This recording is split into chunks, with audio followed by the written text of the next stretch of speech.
Você já parou para pensar como surgiu a Igreja Católica? Quem realmente criou? Foi Jesus? Foi o Império Romano? E por que ela carrega esse nome até hoje?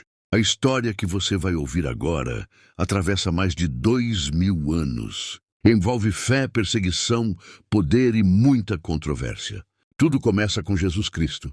Por volta do ano 30 depois de Cristo, na região da atual Israel, que na época fazia parte do Império Romano. Jesus pregava amor, perdão e uma nova forma de se relacionar com Deus. Mas suas ideias incomodaram autoridades religiosas e políticas. Ele foi condenado e crucificado. Após sua morte, seus seguidores afirmam que ele ressuscitou. E isso muda tudo. Seus discípulos, chamados de apóstolos, passam a espalhar sua mensagem. Um dos nomes mais importantes nesse momento é Pedro, considerado por muitos como o primeiro líder da igreja. Segundo a tradição, ele foi até Roma e acabou sendo morto lá durante perseguições. E é por isso que muitos consideram Roma como o centro da igreja até hoje. Mas aqui tem um detalhe importante. No começo não existia Igreja Católica como conhecemos hoje. Os primeiros cristãos eram apenas grupos espalhados, reunidos em casas sem estrutura, sem hierarquia forte e sendo perseguidos. E perseguidos de verdade. Nos primeiros séculos, ser cristão podia significar morte. O Império Romano via o cristianismo como uma ameaça, porque os cristãos não adoravam o imperador. Eles eram presos, torturados e mortos em arenas públicas.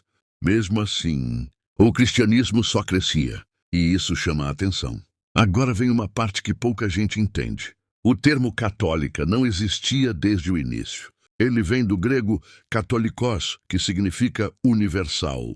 Esse termo começou a ser usado por volta do ano 100 depois de Cristo.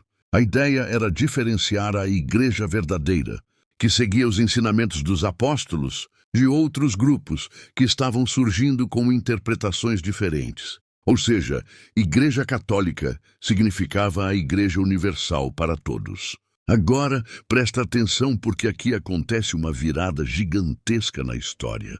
No ano 313 depois de Cristo, o imperador romano, Constantino, decreta o fim da perseguição aos cristãos através do Édito de Milão. De perseguida, a religião passa a ser aceita.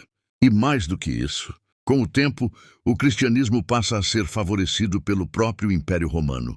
Décadas depois, se torna a religião oficial.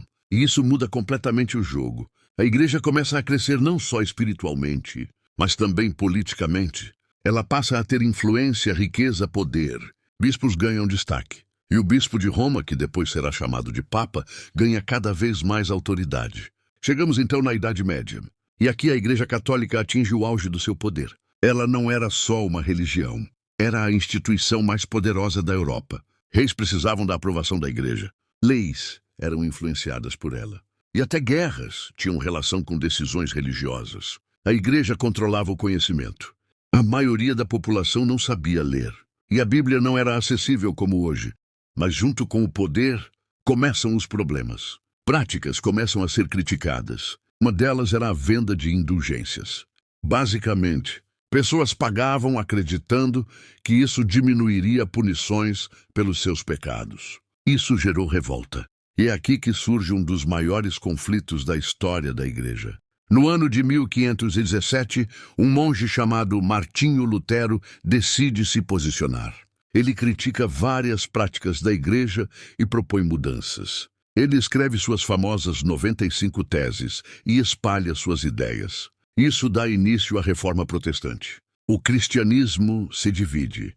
De um lado, a Igreja Católica, do outro, várias novas igrejas protestantes. E a Igreja perde parte do seu domínio na Europa.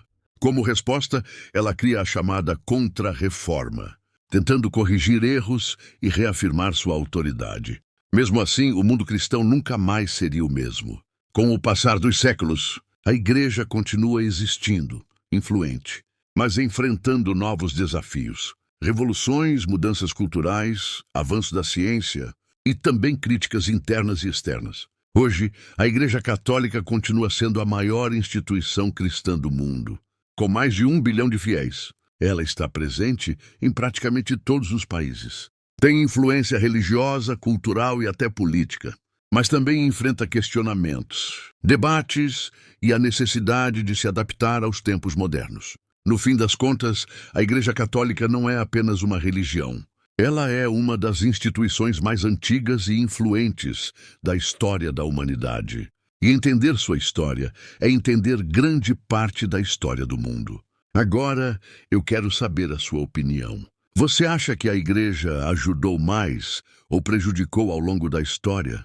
Comenta aqui embaixo. E segue o canal para mais conteúdos que fazem você pensar.